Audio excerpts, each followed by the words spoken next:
Hi, everyone. Welcome to Success After Pain podcast. I'm your host. This is more than a podcast, it's a movement. A movement for those who have faced addiction, trauma, setbacks, heartbreaks, disappointments, and life's toughest challenges. Here, we believe your pain does not define your future, but your comeback does. Every week, we'll share real stories, powerful lessons, and practical wisdom to help you turn your struggles into strength and your pain into purpose. So, wherever you are listening from, get ready to be inspired, challenged, and reminded that your best chapters may still be ahead of you. This is Success After Pain podcast. Let's get started.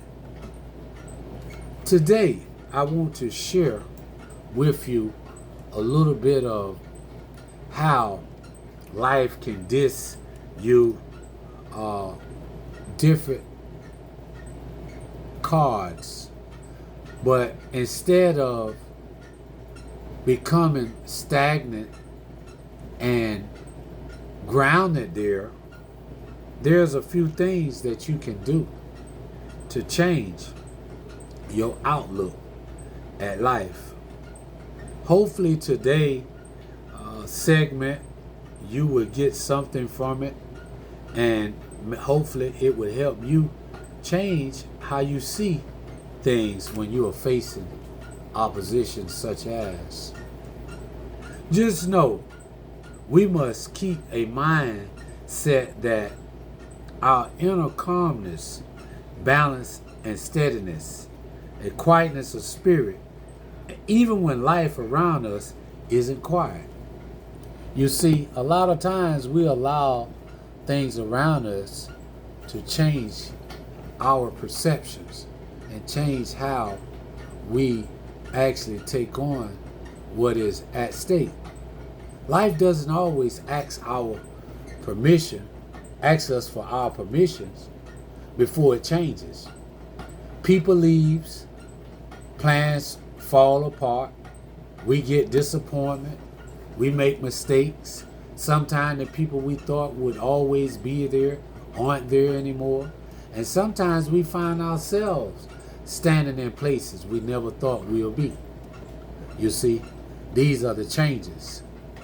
Change isn't about learning that peace doesn't have to wait until everything is right. Change also can be waking up and saying, I don't know what today is going to bring me, but whatever comes my way, I'm going to meet it as the person I am becoming, not the person I used to be. You see, you got to tell yourself sometime, because maybe that's what living life on life terms really means.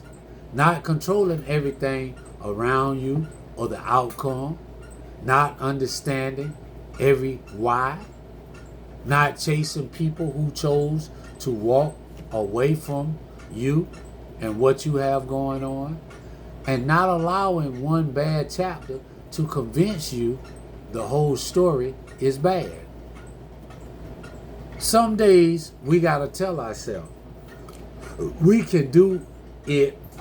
Just put our feet on the floor, be grateful, still,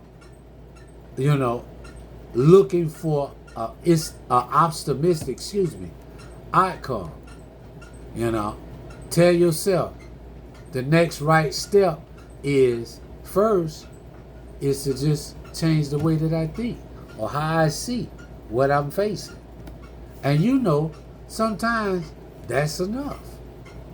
You see, tell yourself, just for today, I will not fight life for being life. I will accept what I cannot control. Take responsibility of the things that I can control, for what I can, and protect the peace I have worked so hard to find. Whatever today brings, I will meet it one moment at a time. You see, Life on life terms doesn't mean I have to like every chapter of it. It only means if I finally learn that I don't have to close the book when the story gets hard, then that means that life is getting a little easier. See, they told me, right? Things around me may not get better, but I can get better around things. You see, before coming to the rooms of Narcotics Anonymous, right, I used to look at the glass as being half empty. Today, I look at the glass as being half full. You see, just that small adjustment in my way of thinking, right, it has allowed me to become more of an optimistic person, more of a critical thinker, a person who can take other people's suggestions and apply them to all my affairs. You see, they told me when I first got to the rooms, right, that I must change people, places, and things in order to make a change in my life. You see, for so long, I allow people, places, and things to make the decision for me. Instead, finding good orderly directions of someone else's suggestions and begin to work a rigorous and honest program, you see, to help me learn how to stay clean and become a productive member of this society. You see, before coming to the rooms of Narcotics Anonymous, as I share a lot, I was just a dressed up trash can. I didn't want you to know that I was homeless. I didn't want you to know that I was penniless. And definitely, I didn't want you to know that I was doing all sorts of things just for that next one. You see, I walked around as though I was, a normal person. I didn't want you to feel like I was abnormal because I felt like you would judge me. And that I was always a person that was stuck during my pride. And I was a prideful person, even growing up. That was a character defect that, basically took me to places in my life and had me to do some things that today I have regretted that I done those things. You see? But one thing I know and two things for certain. Yesterday doesn't define today for me. See, one thing I must know and understand, just because all the chapters that's in my book of life, I may not like them. I may not embrace all of them. But one thing I will tell you, I didn't close the book. See, I never gave up. Even though I didn't even know how I was going to make it out of the situation that I faced year after year, day after day, bid after bid, incarceration periods after incarceration periods. One thing I never gave up. Today, I stand before you as a person that been through trials and tribulation, that basically went places in my life that I'm not happy to say that, I did it. But hey, we always use that word in the room, yet. See, they told me if I keep going to a barbershop, eventually I'll get a haircut. And sure enough, I kept going to those places that my people warned me not to go. And years later, I faced consequences that I thought that would never end. You see, change didn't come for me till I got tired of being sick and tired of being sick and tired. That's when change began to come my way. See, today, right, I know and understand that if nothing changes, nothing changes. I gotta know that when I'm facing an opposition, I gotta find a meeting. I gotta share my experience, strength, and hope so I can get rid of what's bothering me. See, they told me if I don't share it, I'll wear it. How many of you all out there know that secrets kills? See, if you are out there and you are going through something and feeling like you're alone, don't allow the disease of addiction to rear you in to a place where you can't come out clean. See, one thing about it, a lot of times we allow our emotions, most of the time, we allow our emotions to dictate what we're going to do next. So many times, man, I acted off of impulsive thinking, off of my emotions, and man, I can't begin to tell you the roller coaster that I actually rode so many times behind how I felt. And I use people, places, and things. And most of all, I use myself. You see, today, man, I realize that my feelings is not a fact, but it is a fact that I feel. And you see, once a person can grasp that concept, only then you can begin to change how you think. See, it all starts and begins and ends with you. See, but you must change the way you think. They told me, change I must or die I will. You see, these things help me to stay clean now. You know, they told me to take the cotton out my ear and stick it into my mouth. See, they told me to listen to learn and learn to listen. See, listening is an art. Most of us don't know that. See, because most time when help is available, if you was anything like me, most of the time came out my mouth, I know, and didn't know nothing. I knew how to get high. I knew that, but I didn't know how to stay clean. I didn't know how to be a father. I didn't know how to be a husband. I didn't even know how to be a friend until I made it to the rooms of Narcotics Anonymous. How many of y'all out there can identify with what I just said? See, it took me to going to a meeting to know that my way wasn't the way. When I allow others to share their experience, strength, and hope, which is the antidote to recovery, only then will I begin, if I'm honest. See, they told me now, one must get honest with himself first.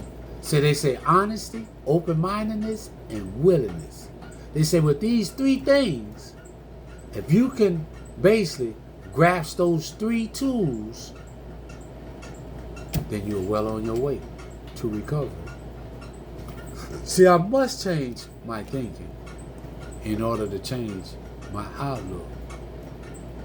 You must tell yourself that my way of thinking land me in a lot of trouble, in places that I never thought that I would end up at.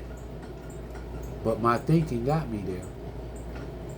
You know, today, man, it's about taking other people's suggestions, applying them in all of your affairs.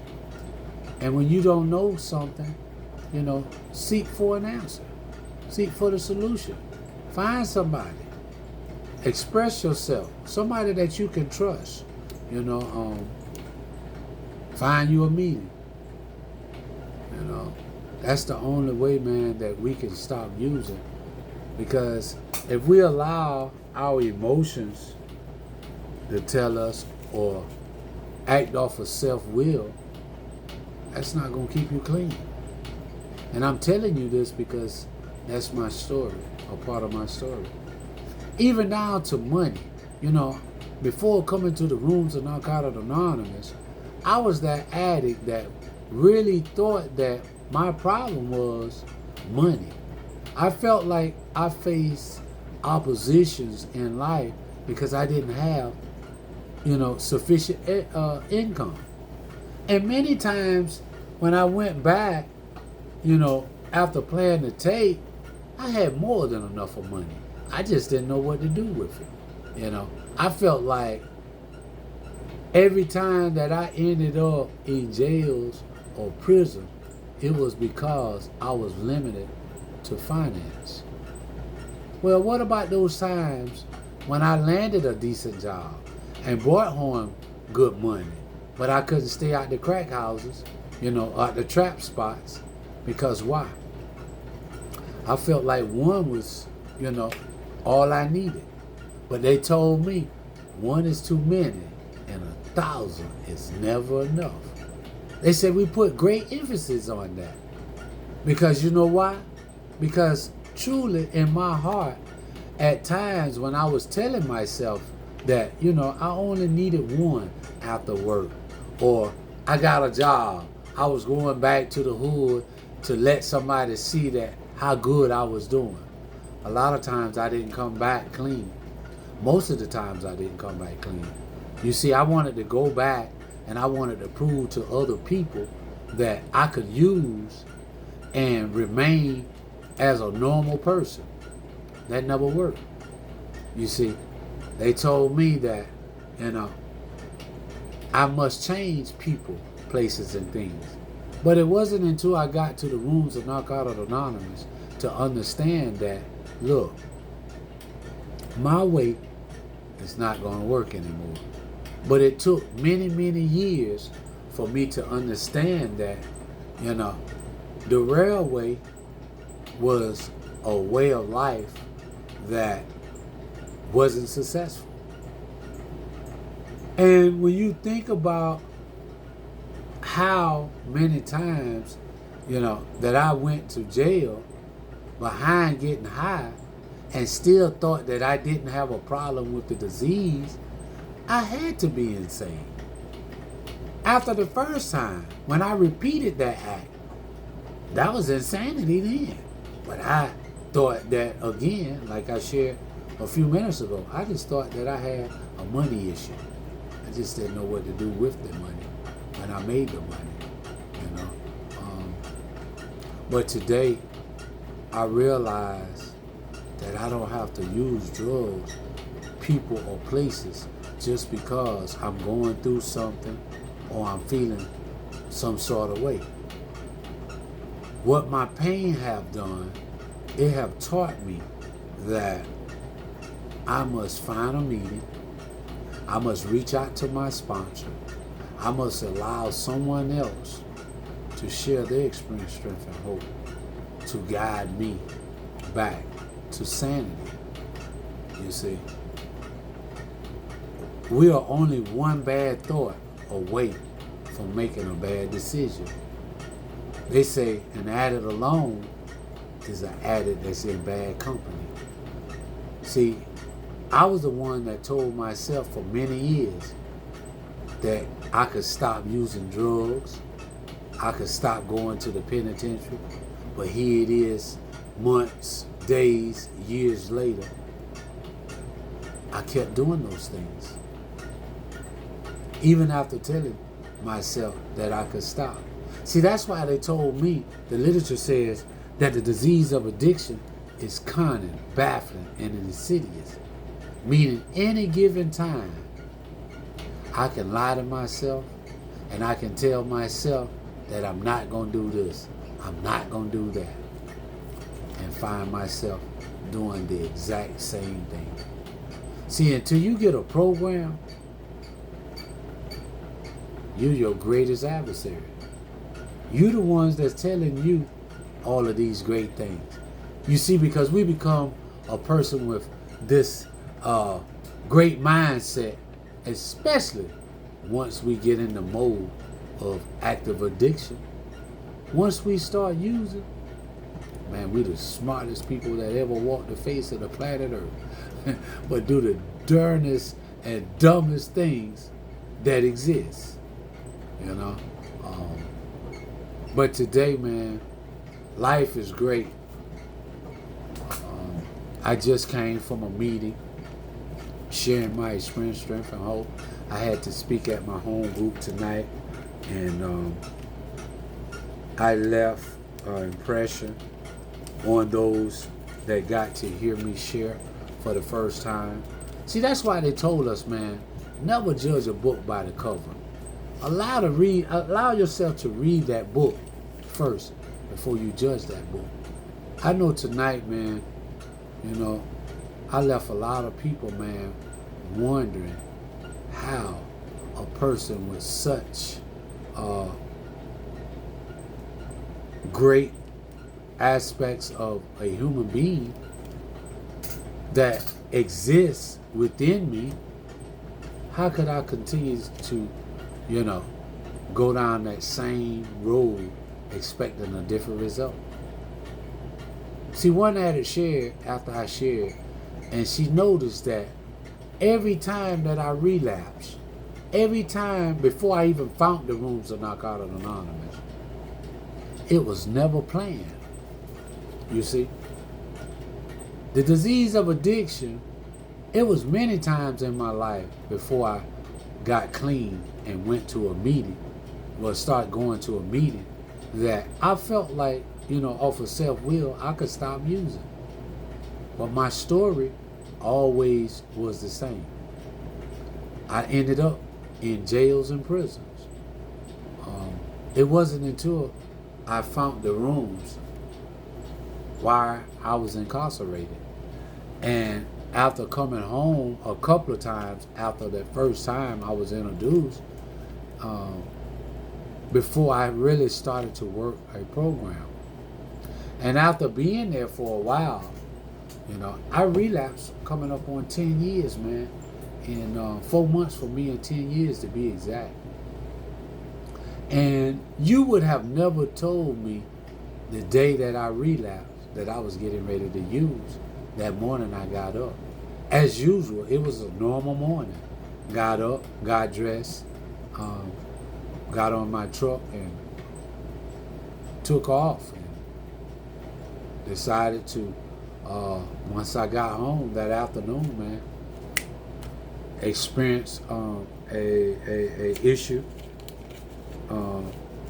dealing with my company at the time, and later marital issues, and man, I picked up and used, man, and then go back to the rooms of Narcotics Anonymous, man, for about a year and a half later. You see, if I would have known that day,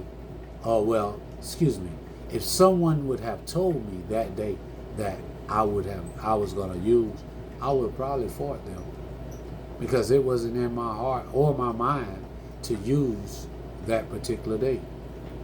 See, that's why they tell us in the rooms, never trust yourself.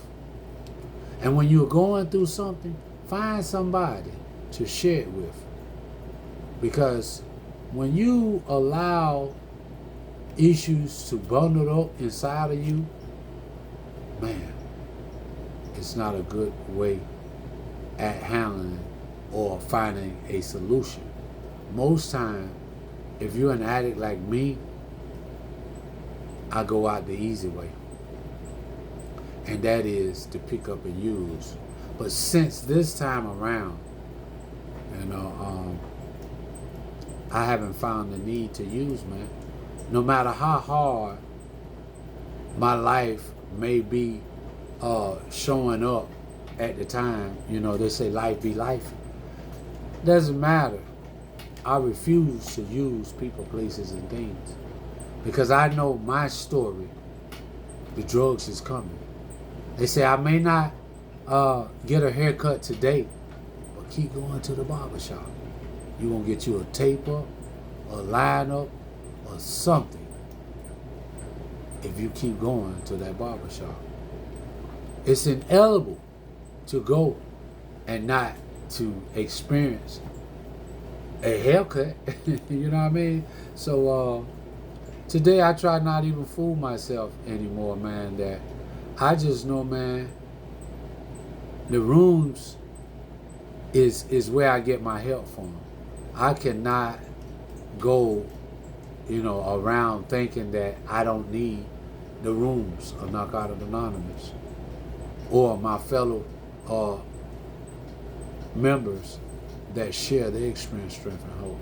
See, that's my higher power. That's that power that is greater than me. See, one thing I know and two things for certain. An addict like me, I gotta stay in good company, because if not, man, I'm gonna cause myself. I would cause myself to sabotage everything around me, including you, if you stick around long enough. So today, man, I refuse to allow the disease of addiction to take me under again. Taking suggestions, working the steps, constantly staying in contact with my sponsor, and allowing others to share their experience, strength, and hope. Hoping that, we can reach that person like we were reached when we first came into the rooms of Narcotics Anonymous. They told me that the newcomer is the greatest person in the meetings, man. Is the most important, person in the meeting. You see, because when you come in and the old timer get a chance to look at himself all over again, we can see that it hasn't changed out there. And nowadays you got all these new drugs that's out there, fentanyl and all kind of other chemicals that are out there that we seem to still continues to experiment with, playing Russian roulette with our lives. See, today, man, I know and understand that I don't have to take my problems and put it in a bottle of liquor, roll it up in a blunt, sniff it through a straw, and definitely don't have to put it on the end of a stem and smoke it. Because once I do one of the above, all bets off, man. Nothing matters to me anymore, man. My greatest value becomes a value that can be bought at a cheap price. So today, man, I can't fool myself. If you knew, stick and stay. They told me, don't leave before the miracle happened. You see, one must know that if nothing changes, nothing changes. So tell yourself, look at yourself today and tell yourself, I want that change, and act on it. Don't just tell yourself that, act on that change. Because if an addict like me can make a change, so can you. So again, if you're new, stick and stay. Today I'm going to end with this. Thank you for spending this time with me, right? Also know that this is Success After Pain podcast. If today's episode encouraged you, challenged you, or reminded you that you're capable of more, please feel free to subscribe, share, and like. And also leave a review in the comments, or go to the community and share part of your story so we can air it on Success After Pain podcast. Just know and remember, this is where recovery meets redemption. Peace. Proper education always corrects error over here at Success After Pain Podcast. Until next time, stay safe and remember, in order to be alive is to be aware.